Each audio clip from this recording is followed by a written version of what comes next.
So you're trying to work out what camera to use for your indie film. Let's stop listening to people who have all the money in the world and let's stick to what we need. Let's go through what we don't need and let's see how we can save you some money and stop listening to Christopher Nolan and his nonsense. Let's go! Ooh. The Wagyu Films podcast provides advice for filmmakers, movie news, and updates on the team's latest projects. Subscribe now to not miss out on future episodes. Remember to give us a like. Welcome to the Wagyu Films podcast, where we talk about film production in the indie world, using our experiences of not just producing 1,000 commercials, but releasing our indie films, Older Gods, upcoming Patriarch, and we're also now moving into distribution and filming other people's films, aren't we? So we're going to give you lots of advice for how to actually get your films made. But today we're going to talk about what cameras do we actually need to use? Because it seems an obvious one, but there's so much nonsense of marketing out there, where a lot of this marketing, I'd say, is done by the camera companies trying to say, well, you can't use them, you've got to use this. So first off, I disagree. I disagree. It's not marketing. It's just things that it's way things have been. Yeah. And it's like when people moved from certain film cameras and stuff like that, there were people like ARRI Alexa and Red that were the big boys, and they were kind of like the industry standard. And so you would then hear from producers. Yeah. By the way, you've got to film this on an ARRI Alexa. Red was really well marketed when they first kind of came out, and they took that whole digital cinema camera kind of section really, really quickly by storm and stuff. So I think they were really, really well marketed. But from there, I think I don't know. I'm going. Well, it's kind of like there's what I mean by marketing is you're right. I think it's got to the point where there's more players in the market, should we say, than just ARRI and Red. There are, for example, we all respect Roger Deakins, the director photographer, Oscar winner. I'll go with he's an Oscar winner. At least Oscar but nominated. He is paid a lot of money by ARRI and gets lots of free stuff from ARRI to talk about ARRI. Do you see what I mean? So as soon as he talks about that, if you're like, well, it's good enough. I want it to look like Deakins. I need to have that stuff. And kind of like, obviously, I mentioned Chris Nolan nonsense before, but I believe that the whole, watch this in 70mm or IMAX and all that, it's not really about the film, it's trying to get them back into, give him a reason to come into the cinema. To the cinema, yeah. So if he's banging on about filming on film all the time, he's not really he does obviously love it and things like that, but the main reason they talk about all that is they're trying to give a big reason to come back into the cinema rather than watching it at home, because that's where they all get paid. So that's what I mean. And I mean, is there any pros and cons to filming on film these days? I mean, it does obviously look lovely. You're always going to get that film look by shooting on film. It's just the way it's kind of done. I think in the last 20 years, unless you've actually gone out your way to learn how to work with film, you're at a disadvantage. You can't just go, hey, by the way, we're shooting this on film to your DOP, and they're like, oh, brilliant. Yeah. You need to know. But it's like, I think there's quite a lot of incentives now coming about to shoot on film. I think there are certain governing bodies that are saying, hey, we'd like you to use this now, utilize this. I don't know if it's going to hang around or anything like that, but I think it'll always be around. It's just the fact that it's too expensive. There's newer companies now have come out with film that's more affordable, and they're trying to say that to be more like of a conscious filmmaker. Because with digital, shoot what you've got like 2 terabyte cards. I'm going to film everything. It doesn't matter, and we'll sort it out in post. But when you've got film, you've got to think about it. Like Rodriguez did with Marius. You only shoot what you can kind of afford. Shoot to edit. And I think there's another YouTube company, YouTube channel Team something. They're like a Black Magic reseller.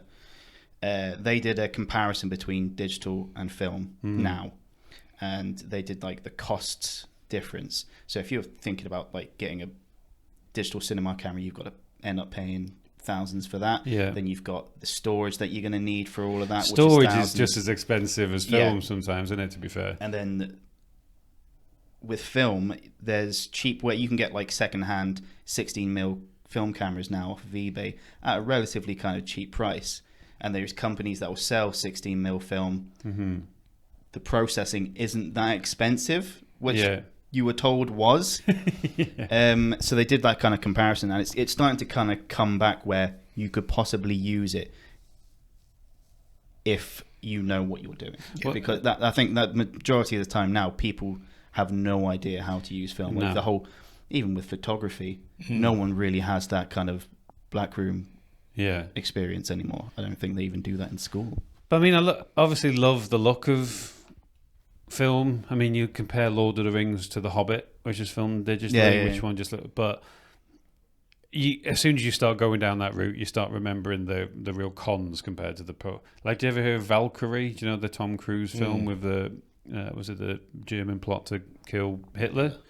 Apparently, there was about a week's worth of film, and they were colouring it. Do you know, like I said, digitally, they actually used to colour the actual film, and that got damaged while they were colouring it, so they had to go film all of that again. Yeah. I do remember back in the day when we were first thinking of getting film was, how can we budget for it? And at the end of the day, even at the end of post-production, is putting it on a film reel. Do you know what I mean? We used to pass it around rather than a digital file. That was about 10 grand. Yeah, you've got to be able to print onto an actual film again. And there's also the fact that you can't really... You don't know what you've monitor, shot. Yeah, there's like a kind of a monitor, and dailies aren't right. Like, I remember David Fincher filming Seven, and his director of photography, I think because Fincher was quite young, was giving him a bit of don't worry about it. And I think Fincher was looking in the monitor going, can you see that? I don't think I can see it in it. He goes, no, wait, it's going to look great. And apparently all the dailies came back and it was exactly what Fincher said. So even the experienced DOPs on film can fuck up. At least when it's digital, you know what you're doing. So I think at the end of the day, we're going to talk about digital really. But it's faster and easier to use. Yeah. Fast, easier, and you've got a little bit more wiggle room. But what we all want, and I hate the term, is we all want that cinematic look. I hate the term. Yeah. I want filmic. Make it look filmic. Yeah. And there's lots of combinations to do that, and you don't have to spend or hire an ARRI Alexa to do it. There are lots of cinematic cameras coming out, affordable cinematic cameras that you could look to purchase yourself instead of hiring constantly. You can start by hiring, but the affordable cinema cameras are coming out that you can work to buy and then utilize on your shoots for years to come. Things like the Sony FX range, the FS6 is the bigger form, and the FX3 is what they used on the Creator. I don't know if it was the workhorse camera for the whole. I think it was like the second unit one, but kind of like, because we love the Ronin, which we're going to get into a bit. Like, I think Civil War, and that's often second unit. It's like the action camera type thing. But I think we're getting onto the ARRI. It's kind of like everybody's going to know.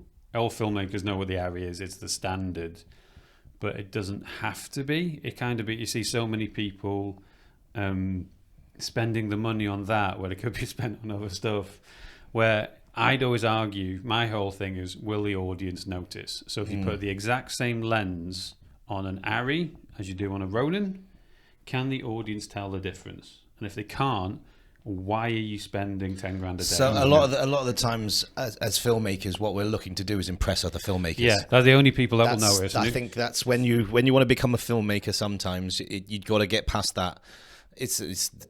Like that. They're not the imposter people... syndrome and stuff like that. Worrying about if you're good enough to do what you want. You want to be impressing your peers instead of trying to impress the person that's actually paying for your film. That's the only people you should care about. That's the first hurdle. Is like you say there. Will your mum sitting at home who's just paid $5.99 to watch your film? Will she notice what you filmed it on? Do you know what she will? Without you sat next to her going, that was. Did you notice what lens that was? Do you know what she will notice? Bad sound, bad acting, bad lighting, bad stuff. Everything that you had to squint and save on to get your ARRI, they will notice that. Do you get what I mean? The colouring on it, because you didn't have the time or money in post production. The lighting, the sound, everything that you've cut corners on to get your ARRI. That would have looked the same if you just had the same lens on it. That's another argument. Is it the camera or the lens? Could you use any camera, or is it the lens that make it look good? I argue a lot of the time your camera gets your functionality of what you need to deliver, but the glass is what is the heart and soul of the look. It gives you that look. That's the glass and what's coming out of China and stuff like that, there are some scary affordable lenses now, high performing fast lenses, sharp fast lenses that are under £1,000 that you could you've got something affordable like a Blackmagic range, being from the new Pixis or the Ursas or the Pockets, and you compare that with all kinds of affordable anamorphics, and no one outside of a film background would go, wow, that I can tell that's cheaper than this, than your Cook lens, than your ARRI Alexa, than your Red. And if you have somebody who's very talented at colouring afterwards as well, can take footage that wasn't particularly special and make it special. So it's kind of obviously also the benefits of digital as well. Like the term "fix it in post" is also about you can make something very bland look quite impressive with a grade. Yeah, I think I don't know if you've ever seen, but Steve Yedlin, the DOP, who was like the Rian Johnson's kind of guy person to go to. Like this guy, he's not just an artist. He knows his ins and outs of like pixels and everything like that. He knows how an image works, and he does a lot of tests between different cameras and different brands and film. And his whole idea is it's not what you're shooting on. It's not the brand you're with. It's not film or digital. It's how you're processing the image. Right. So he's done this whole kind of talk. I think it's online somewhere. You can Google it. He's shot on film and a bunch of different other brands, and he processes it all differently, and they all look the same. And he says there's now, with affordable digital cinema cameras where you've got certain amount of stops of dynamic range, there's no real difference. It's just how you process the image. But I think a lot of people, the name ARRI holds a lot of weight. Yes. Right. It doesn't matter if a Blackmagic pocket camera, which is very cheap, that has so much dynamic range, and you can get a very good image from that if you know what you're doing. But because it's cheap, that means that more people can afford it, and people who I don't want to say like don't know what they're doing, but people with less experience, they'll be shooting on stuff like that. They'll be saying, "Oh, this was shot on the Blackmagic such and such," and then there's that kind of, "Oh, it doesn't look that good because more hobbyists are using it." Whereas an Alexa, or if you're shooting on film, the people who can afford it are the people who know how to use it. They've got teams behind it. There's a few guys on YouTube that I love watching, and they give a beginner a professional setup, and they give a pro a consumer setup. Basically kit lens and a pro consumer camera, and give them the exact same subjects and say, make this look great. And it's all the gear, no idea is exactly what it is. It's exactly the thing. If you look at like 28 Days Later, and even the latest one 20 years later, like, the first one was shot on a consumer digital camera that you had. Have you watched it recently? God, it looks terrible. No, you can tell that it's a digital camera. The quality, but it's a brilliant film. Love the film. It's the cinematography. It's the lighting. It's the how you know how to frame a shot, how to direct a shot. That's what matters. It's not the fact that you're filming on your phone, which phone qualities have there has been several massively. Feature films filmed on phones now. So. Well, they lie and they put on these huge, gigantic lenses in front of it. There was like one Sundance, who's got a film called Tangerine, which was genuinely just phones. They'd spent a lot of money on. That's the thing that everybody forgets to explain, that they spent lots of money on lighting and sound, so it was all lit well. But that was an indie little thing for film festivals. Do you know what I mean? I think it's marketing.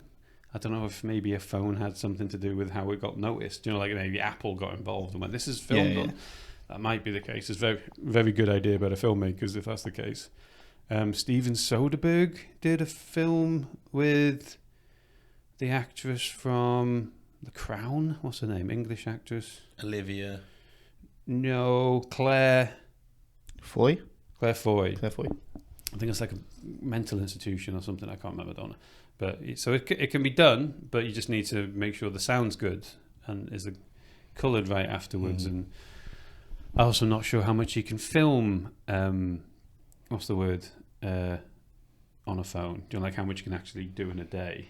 Well, if you shoot into an external kind of like, it's the same as any kind of camera. You can get a USB-C cable into an external hard drive. You can shoot for as long as you want until the battery dies. But then you can get that into an external battery as well. I mean, some of the pushback that we've, when even looking for investment and stuff and trying to get things off the ground, is we're told it needs to be filmed on this by a producer by a guy who doesn't know cameras, or someone who's holding the bag, going, it needs to be on Alexa, it needs to be on a Red. And when you ask why, it's just cause. A good trick for that is, okay, like, here's a shot of ARRI Alexa, Mr. Producer. Here's another shot we did with this other camera, which will save you money, Mr. Producer. Can you tell the difference? We'll happily tell everybody it was filmed on an ARRI, but can you tell the difference?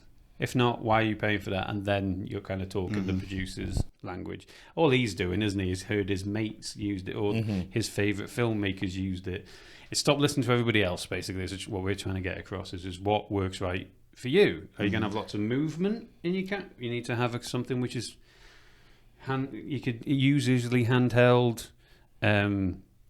If you can't afford steady cams and jib arms and dollies and stuff like that, what's a camera or what's a setup that you can move and easily and the footage looks good? Do you know what I mean?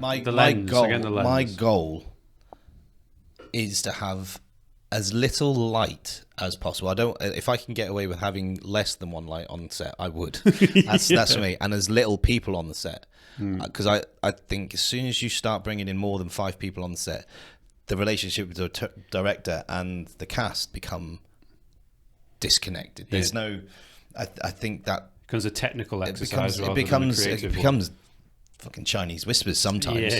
And it's great to have lots of people helping, but when in terms of on set, you like movement within your camera. Yeah, I like movement in shot. I like being able to capture lots of things in one-ers. I like being able to move angles, so it's not like you turn that way and there's 30 people in a shot, or you turn that way, or like the bit of the set that we didn't bother building, because we actually like to add practical lighting, don't we? So like if we're in a room, could the lights above be actually film lighting that are just bars that you've made look like it suits the room? Do you know what I mean? I love what they did in Arrival, where they brought in loads of Titan tubes, but made it look like it was a military installation, and the Titan tubes worked because they looked like and they were diffused slightly here and there. He was able to turn them down to a top light with a little bit of bounce, but it was minimalistic all the way through, and it was just. But that's kind of like the goal, is less stuff going on behind the camera as much as possible. Try and get to that stage again where we can all use natural light. And I mean, and with these cameras that are coming out, with cinematic cameras, and the lenses especially, you can drop down to like some are like 1.5, 1.2 anamorphic lenses. I mean, they're not as sharp at that wide open, but if you're unable to stop down to a 4, and instead of starting at a 4, that's a huge bonus. And then these cinematic cameras that 15 stops dynamic range is now the norm. With dual ISO is now the norm. Sometimes you don't realize how spoiled you are with the filmmaking nowadays. I mean, there are the extremely expensive cameras out there and the extremely expensive lenses that we can all aspire to use and want to use, and they might be but can you get something and achieve something on a quarter of that budget that they want for those big things? Well, it's like we've talked about, again, going back to the lens rather than the camera. We talked in a previous episode about like low budget films you should watch, and we talked about Gareth Edwards' Monsters from 2010. That was a consumer camera with a nice lens attached to it. Still holds up to this day and looks great. So it's not about impressing your friends, it's about impressing the audience and what will they notice. And how quick you can get things done. Yeah, so let's talk a little bit about post-production as well. So, like if you don't know, Sean's our director of photography on the Wagyu films, and Scott's in charge of post-production and visual effects. So, in terms of choosing a camera, we've got an ARRI, great. How much money have you got for post-production? What are the kind of problems people are going to come up against in post-production with these type of cameras? And what do you want to nudge them in a direction of doing to help them get things done? What would you say? Fuck. I think you've got to think about how much money you've got in terms of budgeting for storage, because with a lot of these cinema cameras, if you're shooting in a raw format, or even if you're going to be you're that crazy person who shoots 12K for every single fucking shot. I don't know why, but you're gonna run out of storage, and you're gonna have a machine that's gonna be able to deal with that. Majority of the time, I think a lot of us don't really. Well, some computers nowadays can kind of deal with that. I just think a lot of Macs can. But they can in terms of once you've got a few shots. Yeah. As soon as your computer's full of a film's worth of shots, it takes a hell of a computer, doesn't it? We've got some really serious computer editing suites, but towards the end of the film, when it's full of everything, it starts to lag. And so I think you still go back to that kind of process of using proxies to do your edit. And then once you've done that, if you want to finish with explain what a proxy is. A proxy is just a smaller version of the original kind of master file. So if you've shot something in 8K, you're then going to have a smaller sized low-res file. copy. Yeah, that's a lot easier and faster to work with, but doesn't have the information to do like your final kind of grade. So you'll do your initial offline skeleton edit. When you're ready for visual effects and that final kind of finishing up, that's when you swap it to those final version of the clips. Yeah, so you go from terabytes to gigabytes just to swap them, then swap them back around at the end, isn't it, for the final stuff? Yeah. I mean, because we've had the most experience with our past couple of films has always been on the Blackmagics.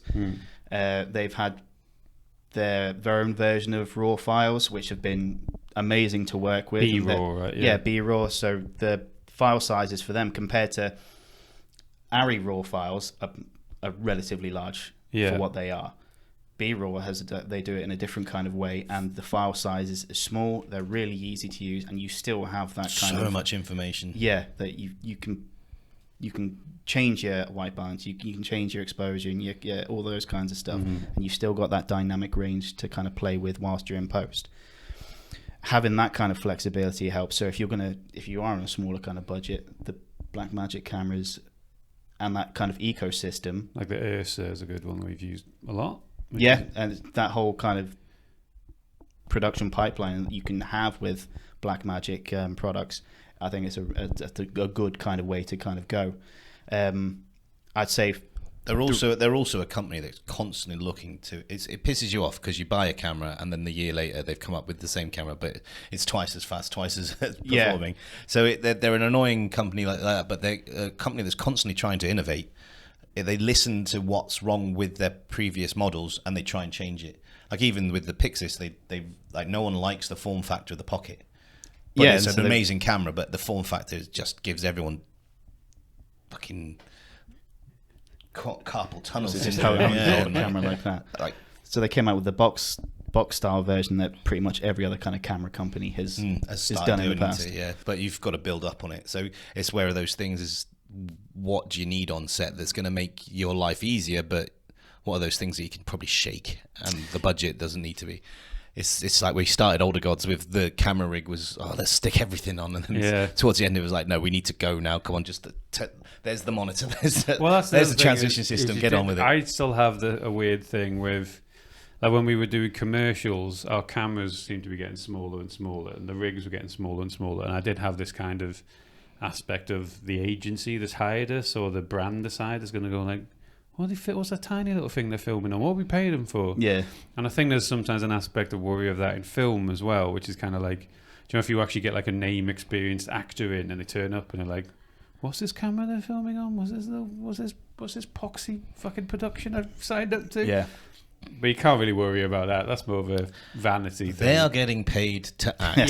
So sit down. But but I think in terms of the choice for the next kind of film, I think that we've all pretty much kind of agreed on is looking into the DJI Ronin 4D. Yeah, this is going to be kind of our recommendation for the day. Still looking into it, but like it is a cinema workhorse that can be operated by 2 to 3 people on the jobs of 7.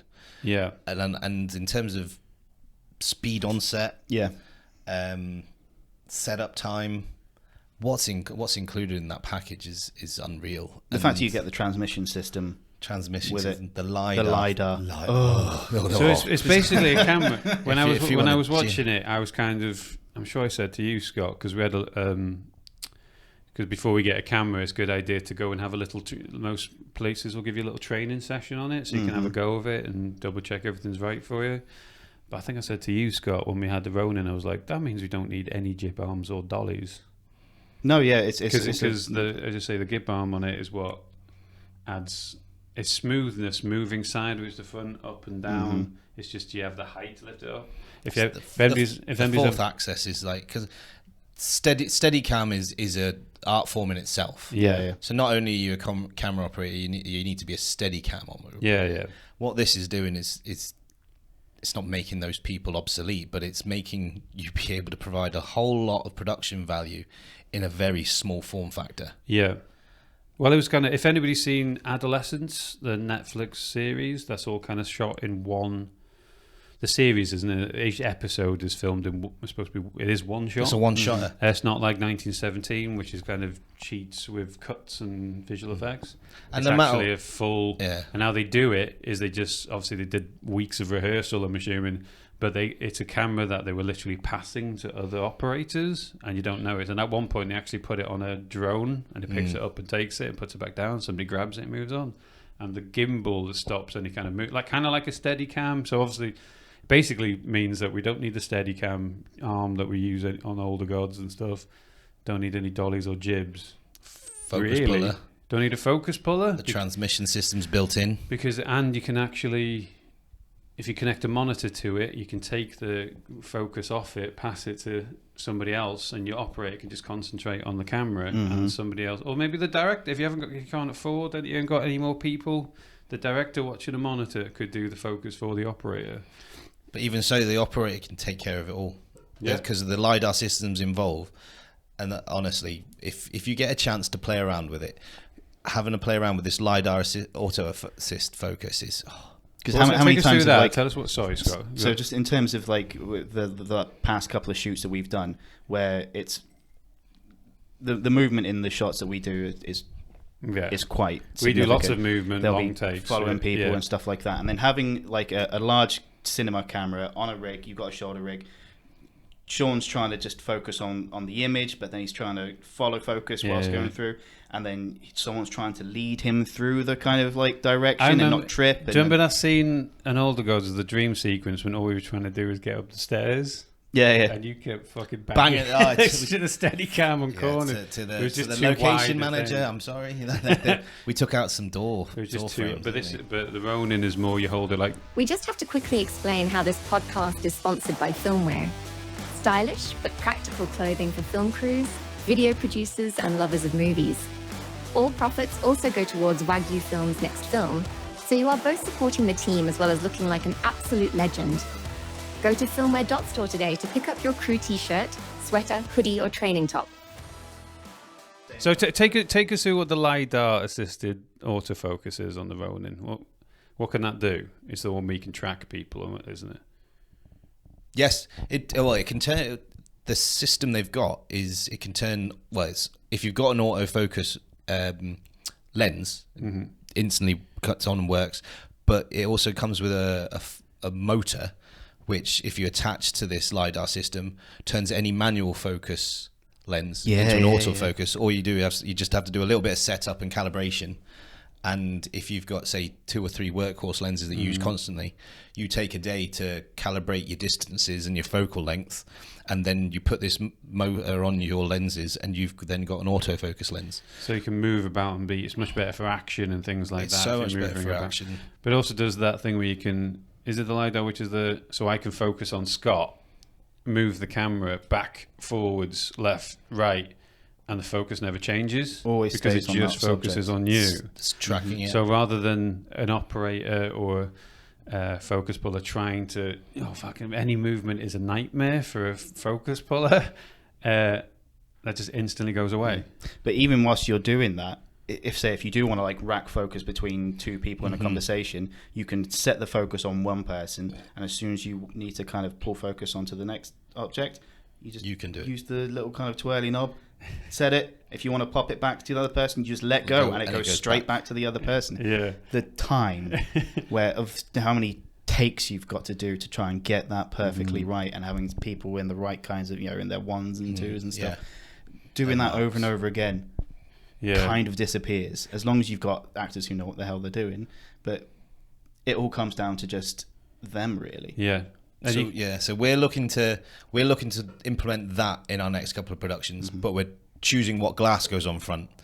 So if anyone has experience with the Ronin 4D and has had experience with some glass, please put a comment below and let us give us a shout. We'll probably do some camera tests with those lenses. Yeah, because we love the camera, we're just not completely sure on the lens yet that we're going to use. Yeah, so obviously you may be a little bit restricted in terms of size and weight of the lens that you want to use, but like I was saying before, there are lenses coming out right now that are smaller, more compact, and pack a punch in terms of... There is some cons to it, like, so we can't use the really long and heavy anamorphic lenses that we used in older gods, because it is but pros of it is on a gimbal, and what you can, there's a really cool effect.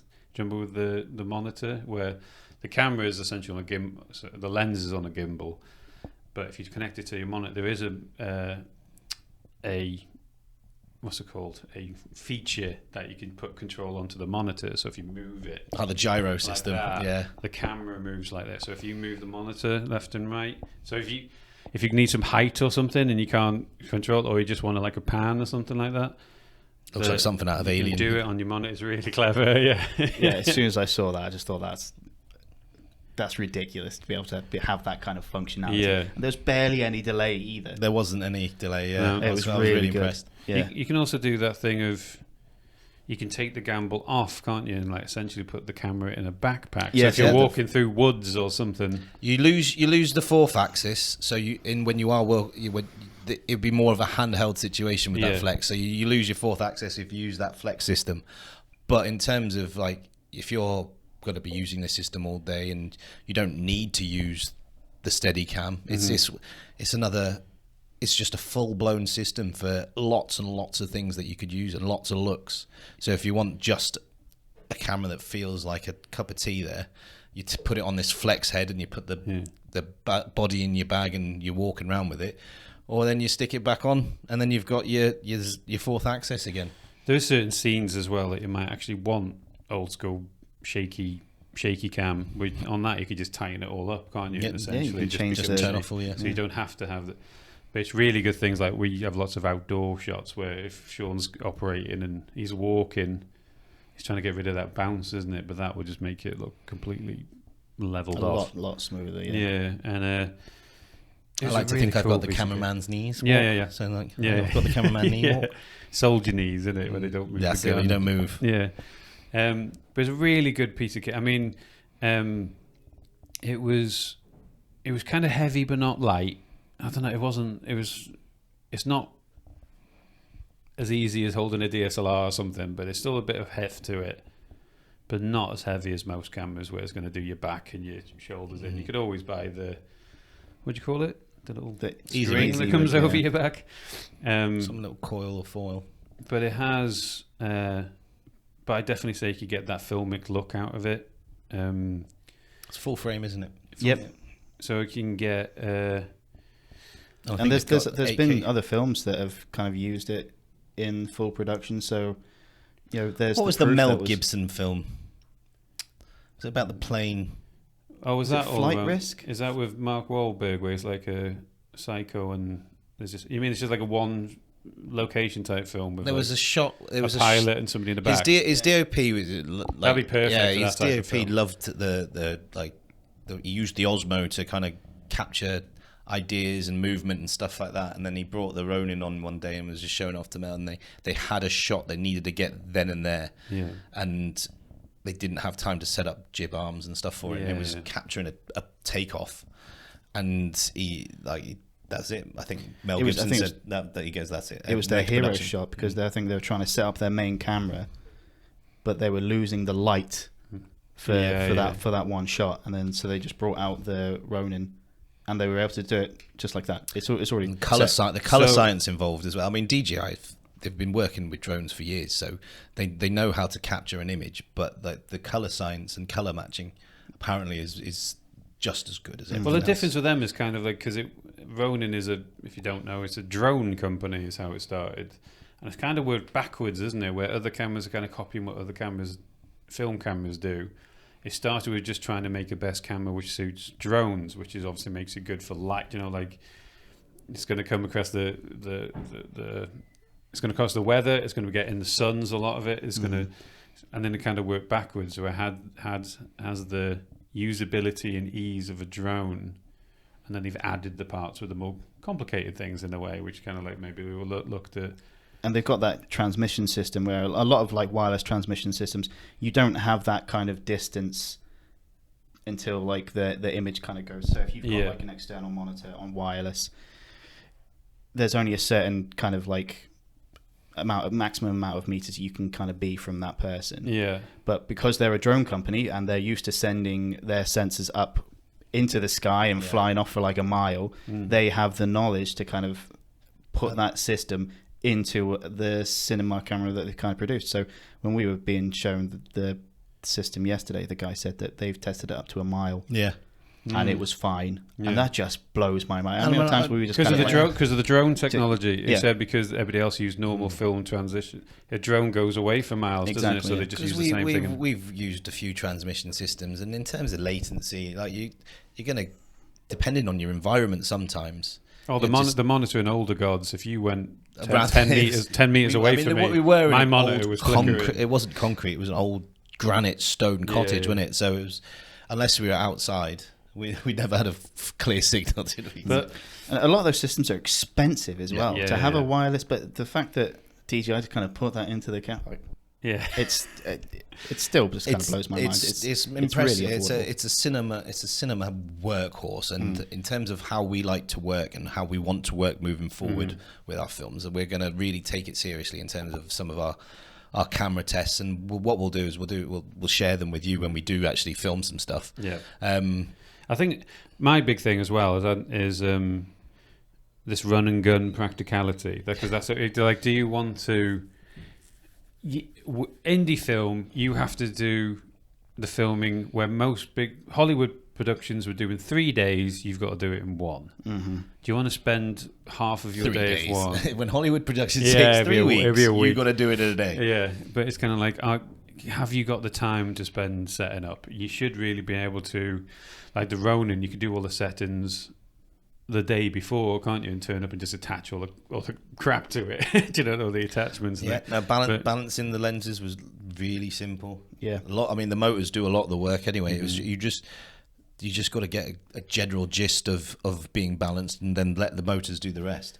And in terms of, because when we were filming Older Gods, I was outside under the canopy setting up camera for a good hour before things were going off, and then whereas this could be done in a quick 10 minutes, and if we needed to shoot quick, or if we were losing light, that's a system that could be up and running very quickly. But it's resetting in between shots as well, isn't it? So it's kind of the quickest you can do.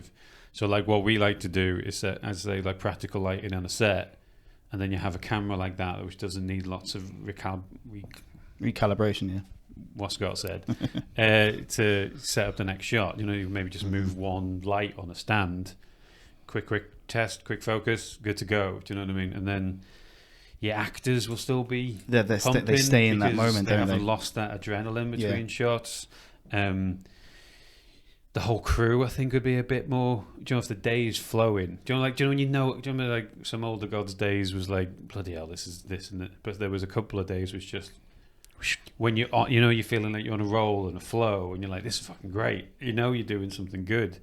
It's the days where you're stopping and starting and things where your brain's actually like, is this any fucking good? Why is this so much hassle just to do this little shot?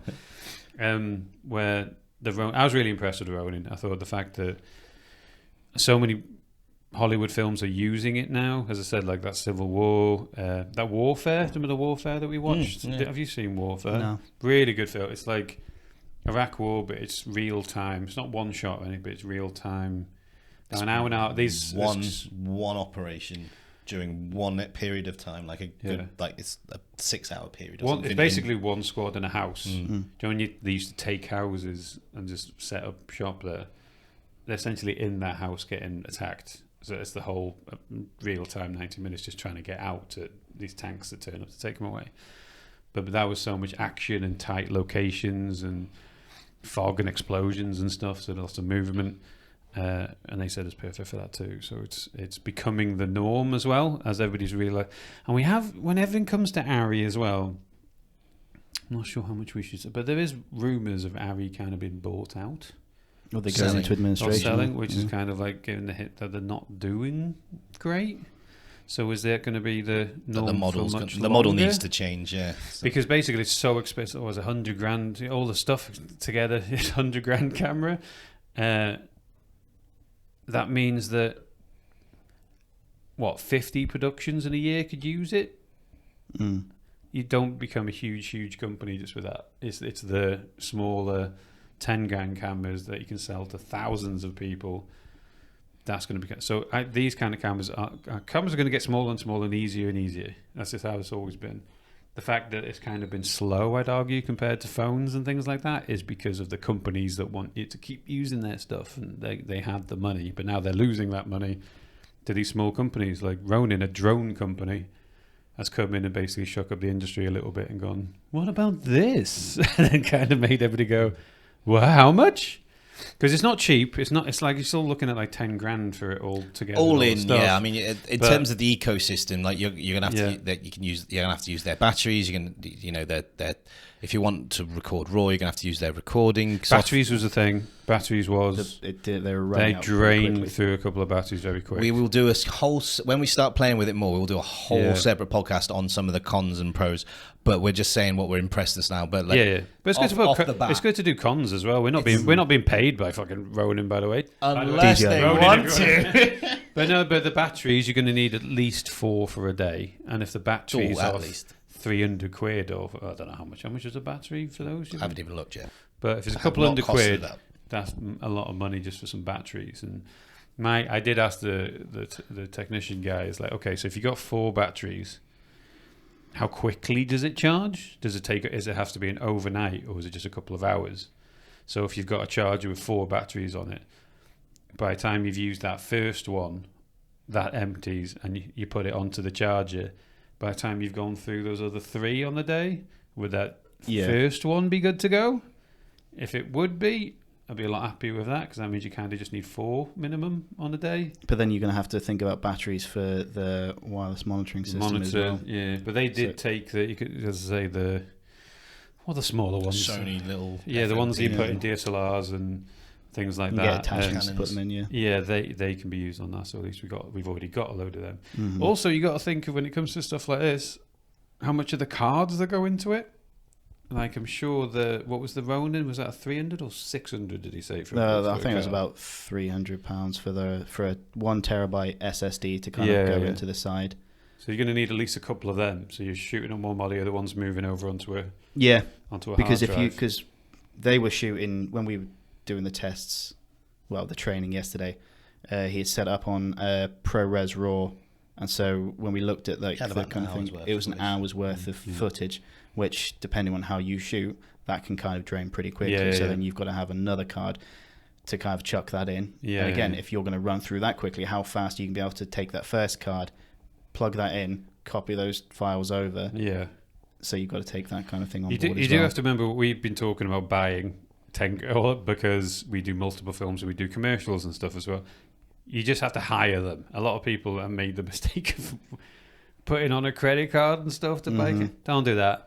A hire house will give you the camera, the lens, the batteries, because what we will probably do is buy the camera, but hire lenses, depending on hire more batteries, hire more cards, because that stuff was where the cost raises, isn't it? Yeah. At the end of the day, you use what you can afford. Yeah. I think that's the main thing. Everybody has a phone in their pocket now. So if you can't afford anything, just find ways of making that image look good. Yeah, you got a phone, and if you have a little bit of money, use your phone and spend that money on sound and locations and actors. Because, as I said right at the beginning, audience won't notice what you filmed on, but they will notice, why does this sound terrible? These actors are rubbish. The writing's bad. This location looks dodgy. That is what they notice. Why so you could argue overhead lighting on horrible shadows down the face. That's it. So you could argue that the cameras are obviously important because it's a visual medium, but it's not what always adds the quality to it, I'd say. Don't drink the Kool-Aid is what we're trying to say. Yeah. You guys know. And there's a bit of it, and I love Chris Nolan's films, but it was him and Tarantino and things talk about, no, if it's not that, it's not cinema.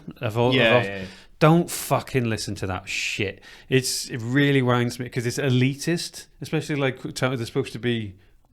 Oh, we started as the small indie filmmakers. We're the working class. No, you're not. You're the elitist arseholes. So what you do is do what you can afford and look good and compete against them. I'd say if they're Mozart, I say it's much cooler to be the Sex Pistols. So be the Sex Pistols. Be different. Stand out. Go against the norm, push back against the industry, and just make something fucking good that your audience loves. Yeah, just sod Mozart. Don't try and impress your filmmaker friends. Try and impress the people that were going to buy your film. Yeah, exactly. That's it. So it's good advice. Stay tuned for more camera tests because we are taking the 4D a little bit more seriously now in terms of what we're going to take into Patriarch as production. So if we do some camera tests, we'll share them with you. And but if you've got any recommendation for everybody on cameras or lenses or even sound or whatever, stick it in the comments and give us a little like and subscribe if you can. Once we eventually get to 5,000 subscribers, we're going to put All the Gods on for free, as well as other short films for free. And easy. Yeah, so let us know. Otherwise, guys, hey, you go back to your day. I know it's whatever day it is this released. I don't know when. I don't. But stay sexy, San Diego. See you later, guys. Have a good one. Cheers. Free shame. I'm not covering your face this time. So much easier. Did you see? Keith ruins everything. It was nice not him. Did we mention the it's got nothing doing for it? Why don't you hold it? You don't take. Well, it's like 5 seconds. This is the bit. The longer you hold it, the more impressive the bit. Because this is perfect freeze frame. For how long? Stop looking at that like it's a phallus. So we're going to keep on going until you stop talking. Yeah. Who, me or him? Cut. Right.